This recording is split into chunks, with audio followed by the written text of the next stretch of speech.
What is going on, everyone? Chris with Journals, Comics, and Pop Culture. I've been meaning to make this video ever since this post was posted in a Facebook comic book group. Guys, we're going to break it down today. We might have a little bit of a lap, but this is going to be a serious discussion in what this kind of way of thinking, what is this doing to the comic book industry and how we move forward into the future, guys? If you aren't subscribed to the channel, please take the time to do so. Check out all the links in the description below. And that includes the link to today's sponsor, SpiderDudeComics.com. Guys, before we break down this post, I want to take just 60 seconds to give a big shout out and to thank SpiderDudeComics.com.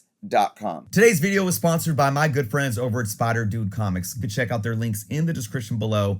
You guys can save 10% off of any order by using the code JOURNOS10. This code never expires. And also, if they have any other promotions going on their website, you can always piggyback the JOURNOS10 to get that extra 10% off as well. You can search by Marvel or DC or certain ages like Silver to Golden, or your favorite characters like mine, Spider-Man. You guys could see a little bit of what they got going on here. Again, Silver Age to modern books. Stuff is extremely well priced. If you know me by now, you know that I only push those that I truly support and that I truly believe in. So again, guys, go check out SpiderDudeComics.com. You can also follow them on Instagram, and you can check out their YouTube channel by finding their link in the description below or finding their YouTube link on their website. All right, everyone, let's look at this post. Now, I don't know if this really happened or somebody just had this idea to post this, but whether it's hypothetical or not, let's read it and break this down. Customer goes to LCS, buys an amazing Spider-Man 300 first full appearance of Venom for $250. The customer goes back into the store, tells the owner that he flipped it for $350, but proceeds to spend the $350 at his store. Now, store owner tells all the customers, I look everything up at the register now. I'm tired of people taking advantage of me. So I'm gonna look at this as if this is something that actually happened, because I've personally been in similar situations to where LCS owners look at, or look at certain situations and take this kind of reactionary road, so to say. Now, as you can see, I laughed at this post because I'm going to tell you guys right now. We're going to read some comments. We're going to break this down. But the way that this LCS owner reacted is absolutely hilarious, in my humble opinion. It's just flat out ridiculous. Now, hear me out today, guys, and I want everyone to leave their thoughts on this in the comments below. Okay? But let's look at the important variables. All right? A customer went into the shop and paid what I'm assuming to be sticker price for a comic book. I'm also going to assume that this customer went back in the store at a later date. I don't think this is a situation where the customer bought the book, went outside and panhandled kind of, or, got a customer going into the store, sold it, came back in 20 minutes later and told the owner. I don't think that's the situation. You also have the customer coming back in with money in his pocket and spending more money at the shop. I think those are clear variables that we need to hold on to. Before I give you guys my full opinion on this and my breakdown, I do want to look at some of these comments, okay? Somebody sits there and says, how about customer keeps his mouth shut and just spends money? Okay, fair. This guy says, everybody sucks here. Customer should keep his mouth shut. Owner should keep his mouth shut. Owner also should be happy about $600 in sales instead of $250. Okay, really fair. Now let's see. Let's look at the responses to this one. Somebody says, it's business. That's all it is in the end. If I don't sell books and make money, then I can't buy books to enjoy sell. Let's see. Let's move down to some other comments down here. This individual says $50 in a flip isn't. Actually, it was $100. He bought it for $250, sold it for $350. Customer was stupid to say anything. Yeah, I clarified it was $100 made in the flip. My bad, $100. Don't know if I am shouting from the rooftops. Darren, I do believe you are, because if you flip a book for $50, especially $250 book, that's a 20% return on investment. That is something, no matter what you're flipping or what you're investing in. A 20% return is solid, period. Yeah. Anyways, moving on. Let's read a couple more comments here. Everyone involved in that equation is the worst. This individual says, this is stupid on the owner who's acting like he lost money. The guy bought a book, sold it, came back to spend more. He made $600 off of one guy. How much are you going to lose with price checking at the register? Just greedy thinking you lost $100. I'm going to go ahead and like this right here. I might come back to this, because what this individual is saying right here is spot on to where my head is at. Let's see what some people say responding to this guy. A lot of people are actually doing that. Most look it up at the register. More LCSs are doing that today. And this individual says, well, I guess I'm not missing out not having an LCS. I want a deal, not a guy wanting every cent he can squeeze out of the product. You have to be in it for the love of comics and to run an honest store. A store looks up a price for me as I already have it in hand at one price. Unless it's lower, I'm walking out. I agree with everything this individual is saying, except with kind of saying, I want a deal. I mean, that seems kind of like entitlement, because what is a deal? Yes, you want a fair and honest price. And I agree. If you walk up with a book that's already priced and they're looking it up at changing the price, I made videos on that before. That's unethical. It's stupid. It's ridiculous. You lost my business for life. No, thank you. It's bad enough if you have your books out on the floor and they're not priced, and you have to bring it up and they have to look it up on eBay or online. I don't even like that. But if you're changing the price, that's period, point blank, done. Let's see. Customer is a dingus. Okay. I would have looked at the owner right in the eyes and said, you do that and you will lose me as a customer for life and everybody I know. Hey, I hear you. Let's look at this. A good store owner would honor his original price. You made money. You sold it for more than what you got it for. Yep. That's the difference from being a collector, small sales versus a comic shop. I guarantee you will get more business and make more money honoring your original price. Let your customers win. Sometimes it will keep them coming back. I'm gonna like this right here. All right, guys. There's two comments that really speak to my feelings, but I'm gonna go into this here. I'm gonna disagree with these people that are saying everyone in this equation is wrong. The customer should keep his mouth shut. Again, I'm really looking at this as the customer came back in later. I'm sure the customer probably was like, man, just trying to start conversation, saying, "Oh, I ended up selling the book for $350, and I'm back here because I want to spend more money at your shop." I'm sure there wasn't any nose in the air. Hey, you remember that book you sold me? I sold it for $350. I made money. Like, I understand context matters here, and we don't have all of it. And if that was the case, then sure, the customer should just keep it to himself, come back in, support your LCS, whatever. I don't see that happening here. What I see happening is this.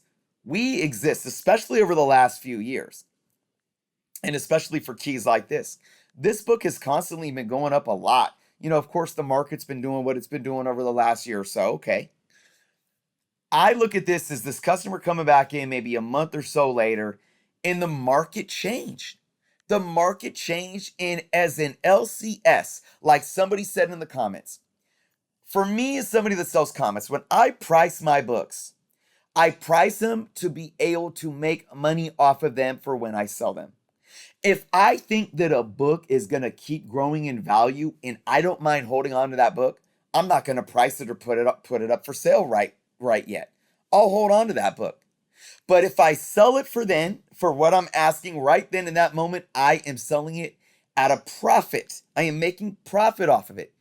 If 3 months later the book increases in value or some speculation hits on the character in the book, it increases, and the book that I had could sell on the market for $50 or $100 more, may I be like, oh darn, I should have held it? Sure. Am I going to be mad or blame anybody about it? Absolutely not. That's the price of business. So, and another thing is this, like somebody said in the comments.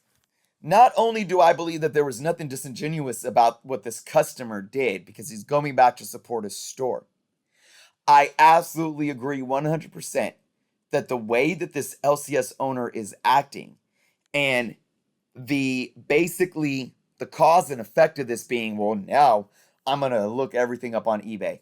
You guys could just go to all the videos that I made over the last couple of years talking about LCSs that do this. If this was me and I was going into my local A1 comic shop or something, and I know all the employees, I know the owner, and I was just casually talking to him about how a book I bought from them whenever so long ago, and I sold it for a little more because the market's booming, but here I am giving you my money, and that was their reaction. Best believe, I don't care if I've been going to that store for 12 plus years. You lost my business. I believe that this type of mentality is going to lose the LCS more money than it is going to make them. Let's go back to the video that I made about the comic book shop that's still to this day. What has it been, guys? Two plus years?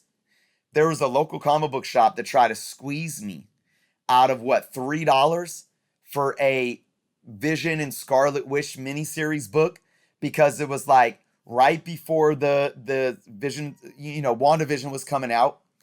And it wasn't even a key book. It wasn't one of the keys. It wasn't the first appearance of the twins or anything like that. It was just one of the run fillers. Okay. This book was absolutely beat up. Maybe it was in a very good minus, and he had it in his dollar bin box. And I brought it up to the register, and he was like, "Nah, I need to get $4 for that." And I said, "No, thanks." I was a customer of that store for 10 years, for a decade. I have not walked into that store since. On my mother, I have not walked into that store since. And I never will.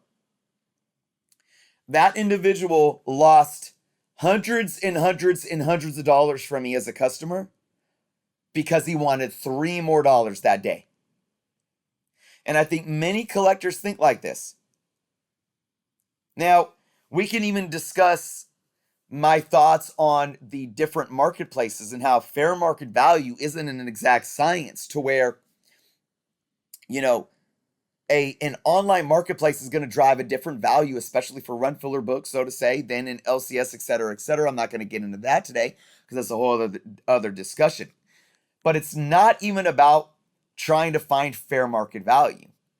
You got to get close to fair market value as you can, whatever that is, because it's not an exact science. But as an LCS, you need to find competitive value. And I've talked about this a lot. LCSs have something that online retailers or dealers don't necessarily have. If you're selling on Whatnot, if you're selling on IG or YouTube live sales or claim sales, etc., you don't have the overhead that at LCS. You could basically hold on to your inventory without having to pay rent, or paying an electric bill, to pay employees, etc., because you're doing it all from home. Whereas the fixed costs month to month for an LCS, you have to consider all that. So what does that mean for inventory for an LCS? Inventory has to move. So inventory for an LCS actually costs you more in cost by sitting on it than it does if you do not have all these fixed overhead costs. That's why LCSs need to find competitive prices and move inventory. The biggest thing that is hurting the LCS moving forward is this mentality of, for one, entitlement. For two, I don't want to adapt, but if I do, I'm going to do it in the wrong way. What does that mean? Well, I'm going to put my nose in the air and think that adapting is not pricing my books or pricing my books and changing them at the register and doing everything at the register. And I said this before. How many of you want to go into an LCS, spend 30 minutes, 45 minutes, an hour digging through back issues, right? And you have maybe 5 or 6 books. Maybe you have a dozen books that you pull from the back issues. Maybe if you're like me, sometimes I save up my money and I go and I'm pulling 30 plus books. Who wants to go? And there's my cat T'Challa saying, "I hear you, Chris. Yep, I don't I ain't doing it either. Who wants to go up to the register after spending all that time and have to sit there and wait while they sit and look through each book in eBay, search each book and see what it's selling on eBay? And here's the thing, most LCSs, in my experience, when they look on eBay, they don't even look at sold prices. They look at what's listed. And the ones that do look at the sold prices, they look at last sold and they don't take into consideration grade. They don't take into consideration that the one that I have in my hand is beat up and the one that you're looking at on eBay is near mint. There's so many flaws with this and it'll never work. And this is another reason why, and I'm sorry to say this, guys, when the LCS goes bye-bye for good, and I don't want it to, I'm not going to shed a tear. That's right, T'Challa. Thank you. Yes. Here's the thing. The LCS needs to adapt, and going to this type of mentality because you're butthurt that you have all this other competition with eBay, with the whatnot, with the IG claim sellers and the YouTube claim sellers and the YouTubers, etc., you're not going to last. This is not how you adapt to the market. And that's just my humble opinion on it, folks. Again, this store owner didn't just make $250.